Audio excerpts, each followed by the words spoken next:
ભાઈ પિક્ચરોમાં જે દેખાડે છે મને તો સાચું લાગે છે એ બેટમેનનો બેન હોય જે ન્યુક્લિયર સાયન્ટિસ્ટને ચાલુ પ્લેનમાંથી ઉપાડી લે છે કે પછી એ પ્રલયનાથ ગેંડા સ્વામી હોય તિરંગા મૂવીમાંથી જે ન્યુક્લિયર સાયન્ટિસ્ટને કેપ્ચર કરે છે. ખબર છે કેમ? ઇન્ડિયાનું જે પેલું નવું રિએક્ટર છે ને એના ઉપર રિસર્ચ કરતો હતો તો મને ખબર પડી કે આ 2004માં શરૂ થયેલું 2010માં ક્રિટિકાલિટી અચીવ કરવાની જરૂરત હતી આ રિએક્ટરને, પણ 2026માં થયું. આ ડિલેનું કારણ શું?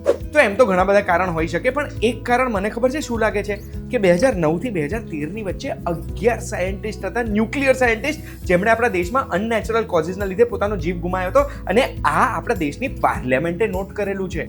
આ 11માં 2 સાયન્ટિસ્ટ એવા હતા જેમને એક આગમાં જીવ ગયો હતો, એકનો એક્સિડન્ટ થયો હતો, અને 7 એવા સાયન્ટિસ્ટ હતા જેમને સુસાઇડ કરેલું.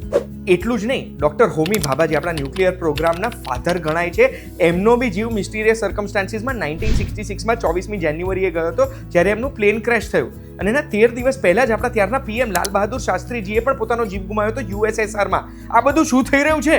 આવું બધું સાંભળીને મને તો એવું લાગે કે પિક્ચરોમાં જે બતાડે એ સાચું હોઈ શકે છે. તમને એવી કોઈ પિક્ચરમાં લાગે છે કે જે સાચું બતાવ્યું હશે? અને અગર લાગે છે તો કમેન્ટમાં મને જણાવો, આપણે વાતો કરીએ.